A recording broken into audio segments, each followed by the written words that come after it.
이 나경원 원내대표의 교섭단체 연설 때요. 그렇게 들어달라 했는데 어제 본회의장에서는 좀 다르더라고요. 다른 당 원내대표 연설에서 나경원 의원이 의원들을 데리고 퇴장을 했죠. 취임 100일을 맞았던 날 벌어진 두 번의 집단 퇴장 소동 전해드립니다. 함께 보시죠. 여기 끝나고 보내야 더 기다려볼까요? 조금만 더 기다려봅시다. 20분을 시작해야지. 국회 운영위원회를 개회하겠습니다. 운영위원회 벌써 개회했어요? 네, 개회했습니다. 아니 왜 안 하죠? 하니까 이제 우리 의총 중인데도 기다려주지 않으시는 거예요? 근데 이제 민주당으로 다 하세요, 국회를. 저희가 지금 본회의를 2시 반부터 해야 되지 않습니까? 아니 이건 진짜 예의가 없어. 저희 쪽에다 의견을 주시고 저희도 의총을 빨리 끝나고 싶었는데. 김정민 의원님 조용히 하세요. 조용히 하세요. 회의 중이거든요. 앉아서 얘기하세요. 좀 기다려보세요. 진짜 예의가 없어. 아 무슨 얘기가 없으니까 김 의원님 조용히 하세요. 자, 의원님들, 조용히 하시고 내가 저 설명을 가만히 드리겠습니다. 앉아있어 그러면. 소리 지르지 마세요. 들어가. 삿대질하지 마세요. 소리 지르지 말고 삿대질하지 말고 반말하지 마세요. 오늘 이 운영위원회가 이렇게 개최된 것에 대해서는 유감 표시를 해주시고 안 오심에도 불구하고 진행된 게 불쾌하다고 생각하면 저희 기다리게 했던 것에 대해서도 여러분들이 유감 표명을 저는 해야 된다고 생각합니다.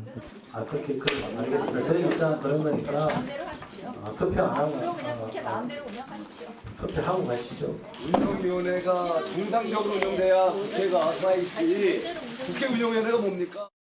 을 반대한다고 얘기했습니다.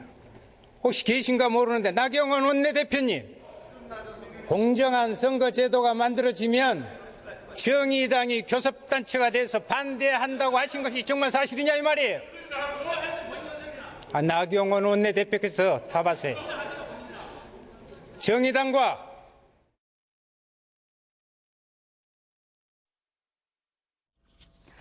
나경원 원내대표 어제 100일 기념하는 날이었는데요. 꽃다발 대신 퇴장 소식을 저희가 전해드리고 있습니다.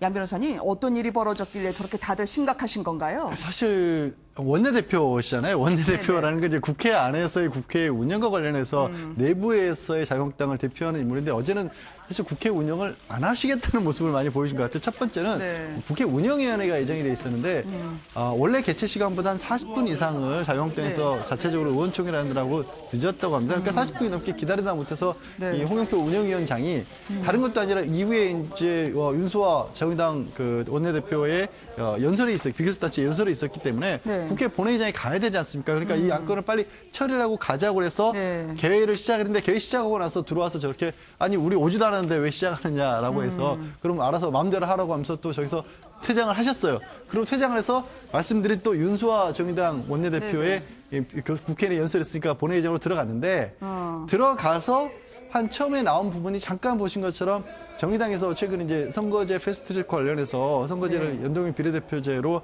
하자는 쪽에 목소리를 높이고 있는데 거기에 대해서 나경원 원내대표가 반대하는 목소리를 내지 않았느냐라는 얘기를 시작하니까 우리 이런 말 들을 필요 없다라고 하면서 보신 것처럼 이렇게 의원들 손짓해가면서 다 나가자라고 해서 또 나가버린 겁니다. 그래서 초대에 말씀드린 것처럼 글쎄 원내대표라는 게 국회 운영을 원활하게 하자는 것에 가장 중점을 둬야 될 것 같은데 어제는 전혀 그런 모습이 아니었던 것으로 보이네요.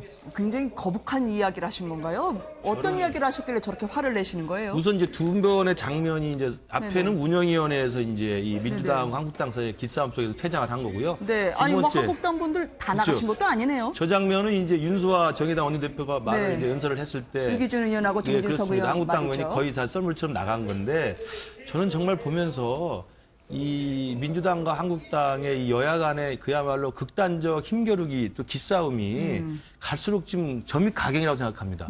왜냐하면 지금 운영위원회 개최 시간에 조금 40분 정도 늦게 지각을 해서 기다릴 수 없어 먼저 개회를 했다고 하면 사실은 충분히 양해 하에서 서로 합의가 될 수 있는 이야기거든요. 또 들어올 때 별로 화가 나지 않고 들어왔지 않습니까? 그러면 이렇게 벌써 시작했습니까? 그러면 홍영표 원내대표가 죄송합니다. 지금이라도 착석해 주시고 우리는 지금부터 정식으로 그럼 회의를 하겠습니다. 라고 하면 되는 거고 뭐 거기서 또 어제 안건이라는 게 별로 중요한 안건이라기보다는 입법조사처장 임명 동의안에 대한 가결만 하면 되는 거거든요. 그러면 그렇게 해서 여야가 솔직히 원만하게 운영위원회를 할 수 있는데도 불구하고 지금 서로 간에 기가 지금 약이 오를 대로 올라 있는 상황입니다. 그러니까 나경원 대표가 지난번 교섭단체 대표연설에서 싸우면서 민주당에 또 고함을 지르고 그 과정에서 두 당에 또 세게 붙었지 않습니까? 그러다 아니, 그 보니까 당시에 또 나경원 원내대표는 예.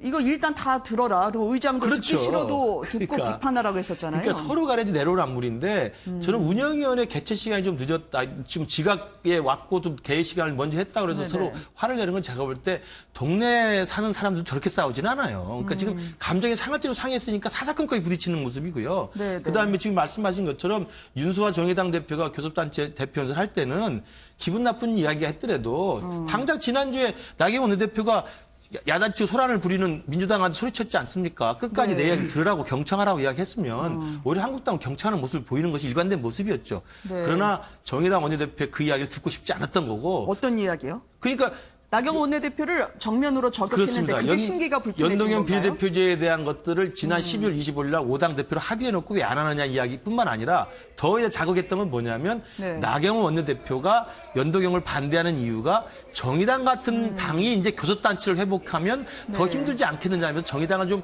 비아냥거렸다는 이야기가 있다 이겁니다. 확인되지는 않았습니다. 그래서 그것을 윤수아 원내대표가 직접 묻는 겁니다. 나경원 원내대표께 묻습니다. 이게 사실입니까? 라고 따듯이 물은 거예요. 그러니까 이게 제가 볼 때는 나경원 원내대표 감정을 상하게 한 측면이 있었던 것 같습니다. 네. 그래서 저는 지금 우리나라 국회가 너무나 극단적인 자기의 지지층 결집만을 지금 목표로 해가지고 자기 목소리만 내고 자기의 집토끼들만 바라보면서 너무 극단적으로 지금 감정 싸움에 돌입하고 있는 게 아닌가. 네. 합리성과 타협과 공생 공영보다는 사실은 그냥 자기 스스로의 내질르기 고함지르기로 자기 지지층만 결집하는 이런 식의 그 패싸움 문화로 좀 익숙해 있는 게 아닌가 싶어서 좀 마음이 아픕니다. 저는 네. 기본적으로 김 교수님 말씀에 동의를 하지만 네. 나경원 의원 입장에서 보면은 운영위원회 늦은 것이 뭐 일부러 그렇게 늦게 간 것도 아니고 네. 심각하게 의원총회 하다가 늦게 갔는데 네. 지금 김 교수님 말씀대로 아이고 우리 기다리다가 시간이 급해서 시작했습니다. 미안합니다. 그리고 네. 나 대표가 아이고 우리가 빨리 못 끝나서 늦었으면 이렇게 하면 해결될 것인데 네. 저렇게 한 거는 양쪽에 다 문제가 있는 것 같고요. 그다음에 네.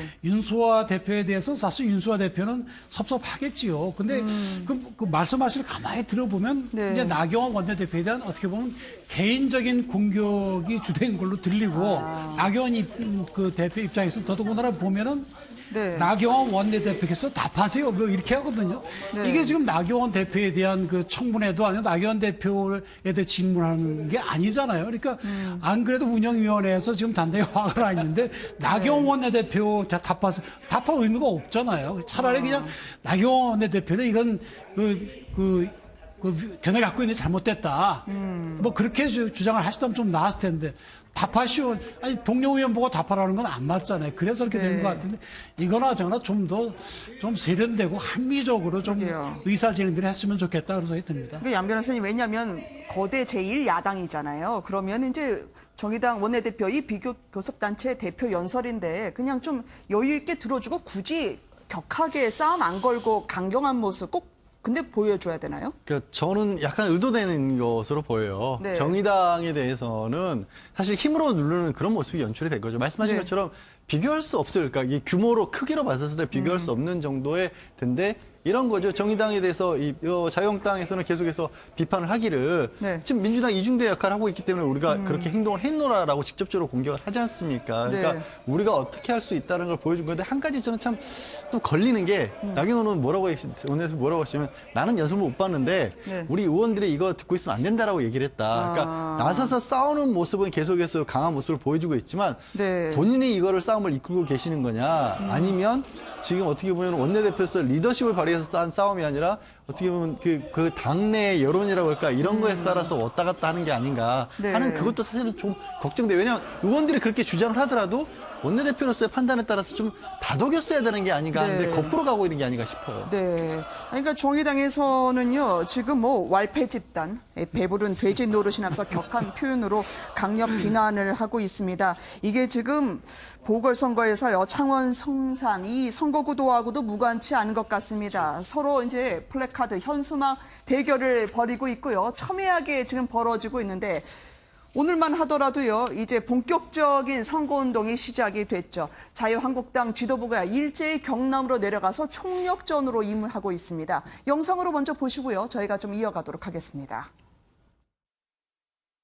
전부 다 욕하고 비난하고 헐뜯는 그런 세상 속에서 그래도 장점을 찾고 격려하고 칭찬하는 그리스도의 사랑이 풍성한 우리 자유한국당이 되었으면 좋겠습니다.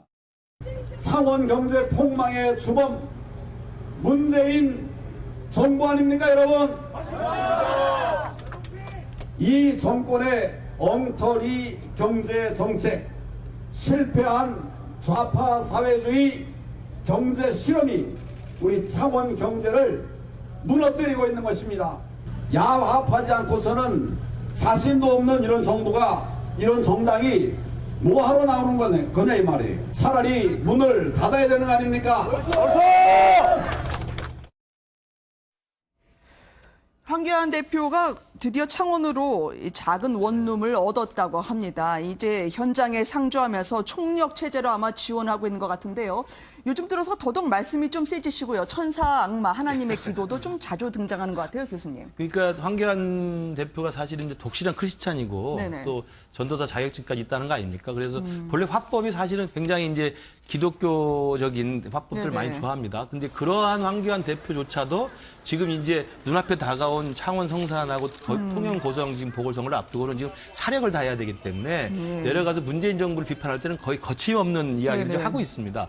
금방 나온 것처럼 좌파 사회주의 실험, 네네. 좌파 독재 연합 이런 이야기들을 막 하고 있어서 저는 그런 말에 동의하기가 어렵습니다만은 어찌됐든 간에 지금 지역에 내려가서 지금 국회의원 보궐선거에 이겨야 되는 상황에서는 자기들의 지지층 결집시키기 위해서 그런 이야기를 하고 있는 건데 저는 그 단어를 쓰면서 상대 진영에 대해서 어떤 이념적으로 낙인 찍기 하는 걸 좀 동의하지 않습니다. 그러나 또 한편으로는 지금 그 비판한 내용 중에 이 부분은 저는 이해가 되는 부분이라고 생각하는데 창원 성산 같은 경우는 지금 민주당의 강기훈 후보하고 그다음에 이제 정의당의 여영구 후보의 후보 단일화를 지금 방침을 정해놨어요. 그래서 인쇄용지를 찍기 전에는 단일화 하겠다는 건데 그 부분에 대해서 비판을 한 겁니다. 그럼 뭐냐면 집권 여당이 결국 단일화하면서 후보를 양보할 정도면 뭐하러 집권 여당을 하느냐라는 공세예요. 저는 일일이 있다고 생각합니다. 왜냐하면 창원 성산은 예전에는 계속 야권 단일화를 통해 가지고 정의당이 계속 2번 이겨서 국회의원 배지를 달았는데 그때는 민주당이 야당이었기 때문에 야당이었으니까 집권당을 견제한다는 의미에서 야권 단일화를 할 수 있는 건 명분은 그나마 있었습니다.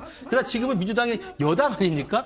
여당인데 야당인 정의당과 단일화를 해서 오히려 정의당 후보로 단일화를 해준다고 한다면 어떤 의미에서 보면 좀 일관성도 없을 뿐만 아니라 그냥 반한국당 연대라고 하는 부분 외에는 설명이 잘 안 되거든요. 그리고 사실 집권 여당이 보궐선거에 자기 당 후보를 양보하고 야당 그것도 제4당 정도의 야당에게 단일화를 양보한다는 것은 어떻게 보면 좀 능력 부족이라고 볼 수 있는 거거든요. 아마 그런 부분들을 좀 공격을 하고 있는 건데 그건 뭐 나름대로 의미가 있습니다만 그렇다고 해서 저는 좌파 사회주의 독재, 좌파 독재 연합 제발 이런 낙인 찍기 좀 안 했으면 좋겠다는 생각합니다. 왜냐하면 한국당의 지금 후보들이요 여론조사 결과 보면 상당히 팽팽한 접전 속에서도 우위를 유지하고 있는 걸로 나타나고 있거든요. 그러니까 더더욱 이게 더 단일화가 말의 힘을 더 그러니까 세게 해주는 것 같아요. 지금은 한국당이 근소한 차로 앞서가고 있는데 그 정의당의 여영구 후보에 대해서 만약에 정의당 여영구 후보와 민주당 강기훈 후보가 단일화를 해버리면 사실은 한국당 후보가 다시 역전당할 가능성이 크거든요. 그러면 진짜 정치공학적으로 한국당으로서 굉장히 참기 힘든 상황이 되는 거죠. 네. 엉터리 경제 정책 실패에 격전지를 더욱 달구고 있는 한국당의 상황을 저희가 짚어봤습니다.